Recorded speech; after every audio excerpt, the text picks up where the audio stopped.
G2S அன்பான வணக்கங்கள். இன்றைக்கி நம்ம சமைக்க போகிறது வந்து பொதுவாக எல்லார் வீட்லேயும் ஈஸி மெத்தடில் சமைக்கக்கூடிய பொருள் தான். அதாவது பஜ்ஜி தான் நம்ம இன்றைக்கி சமைக்க போகிறோம்.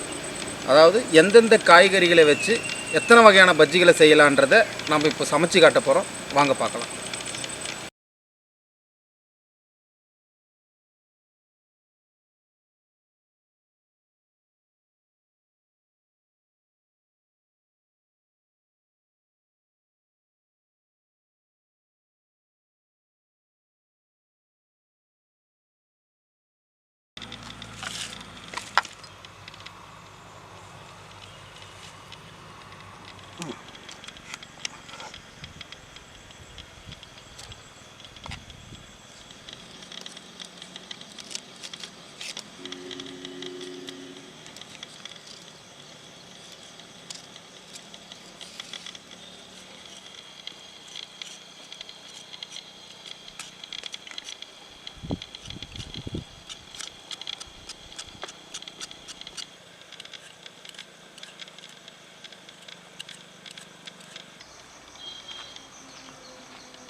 அதாவது இப்போது இந்த வெளியிட போகிற இந்த வீடியோவில் என்ன பண்ணியிருக்கிறோம்னா, நம்ம சமைச்சது ஃபஸ்ட்டு ஸ்டார்ட் பண்ணது ஒரு இடம், ஆரம்பித்தது ஒரு இடம், முடிக்கிறது வேறு ஒரு இடமா இருக்கும். காரணம் என்னென்னா, நம்ம மழை வந்து கிட்டத்தட்ட ஒரு 2-3 மணி நேரமாக மழை பெஞ்சிட்டே இருக்குது. அந்த மழையினால் அங்கே எங்களால் சமைக்க முடியல. அதனால் இங்கே வேறு ஒரு லொக்கேஷனாக பார்த்து மழை கொஞ்சம் குறைஞ்ச பின்னாடி வந்து சமைச்சிருக்கிறோம். ஆனால் கண்டிப்பாக உங்களுக்கு நாங்கள் செய்ய போகிற அந்த பஜ்ஜி வீடியோ வந்து மிஸ் ஆகாது. கண்டிப்பாக பாருங்கள். மிளகாய் பஜ்ஜி, மிளகாய்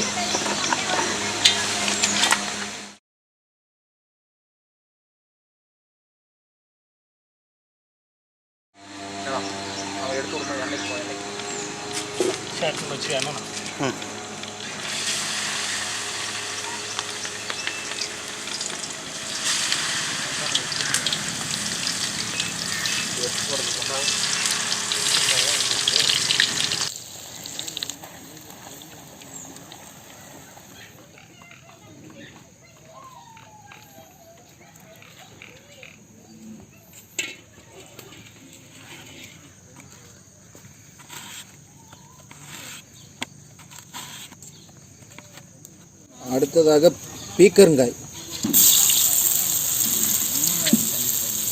பஜ்ஜி.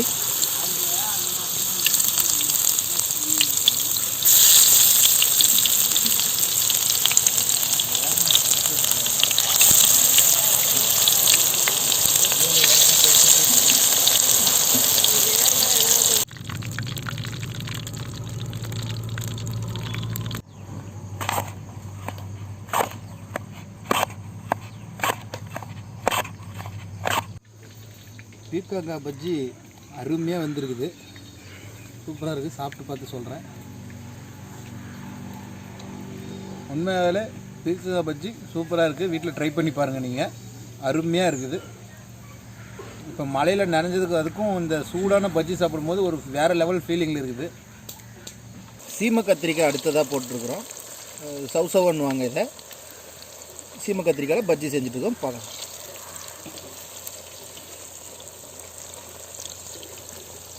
அதை பிடிச்சி சாப்பிட்டு இது கொடுத்துடலாம். அடுத்ததாக நம்ம சவுசவ், அதாவது சீமை கத்திரிக்காயோடைய பஜ்ஜி சாப்பிட்றோம். அது எப்படி இருக்குதுன்னு பார்ப்போம். அருமையாக வெந்திருக்குது, சாப்பிட்டு பார்த்து சொல்கிறேன்.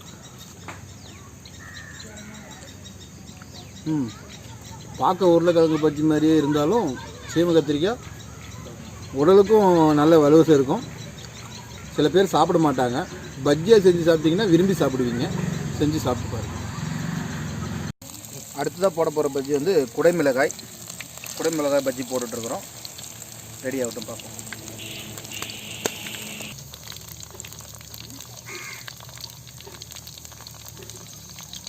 கத்திரிக்காய் அதாவது நாட்டு கத்திரிக்காய் பஜ்ஜி போடுறோம், பார்க்கலாம்.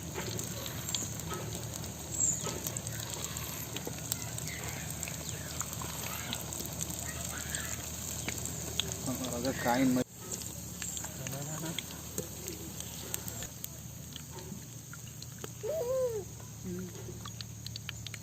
நான் ஒருத்தரே சொன்னேன் மணி. அடுத்ததாக குடமிளகா பஜ்ஜியை டேஸ்ட் பண்ணலான்னு இருக்கிறோம், பார்ப்போம். ரொம்ப சூடாக இருக்குது. இப்போ எடுத்து அப்படியே சாப்பிட்றோம். மேக்ஸிமம் கேப்சிகம் எண்ணெயில் வறுத்தாவே நல்லா சாப்பிடுவாங்க எல்லாருமே. இது பஜ்ஜியாக போட்டப்போ இந்த உப்பு காரத்தோட அருமையாக இருக்குது. நீங்களும் பஜ்ஜியாக ட்ரை பண்ணி பாருங்கள். இன்னொன்று புடலங்கால பஜ்ஜி செய்ய போகிறோம், பார்க்கலாம்.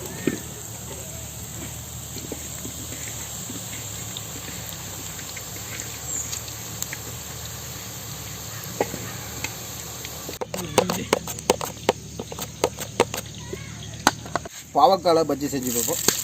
பாவக்காய் பஜ்ஜி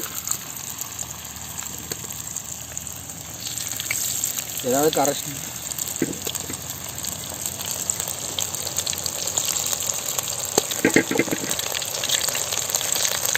புடலங்காய் பஜ்ஜி சாப்பிட்டு பார்க்கலாம் எப்படி இருக்குன்னு.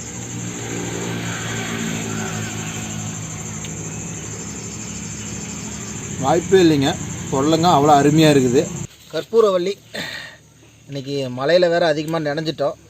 அதனால் மீதி இருக்கிற மாவில் கற்பூரவள்ளியில் பஜ்ஜி போட்டுக்கலாம். என்ன இவங்க தோன்றதில் பஜ்ஜி போடுறாங்கன்னு நினைக்காதீங்க. கற்பூரவள்ளி பஜ்ஜி உண்மையாகவே சளிக்கு, இருமலுக்கு இதெல்லாம் ரொம்ப நல்லது. வேணால் நீங்கள் ட்ரை பண்ணி பாருங்கள். கேரட்டில் பஜ்ஜி செய்கிறோம். அது கேரட் வலுவலுப்பாக இருக்கிறதுனால மாவு அதிகமாக ஒட்டாது. அதனால் வறுத்து எடுப்போம். அடுத்ததாக நம்மளுடைய மெயின் ஐட்டம் கற்பூரவள்ளி. இப்போ இருக்கிற சூழ்நிலைக்காக நாங்கள் தயார் பண்ண ஒரு ரெசிபி கற்பூரவள்ளி இலையில் பஜ்ஜி.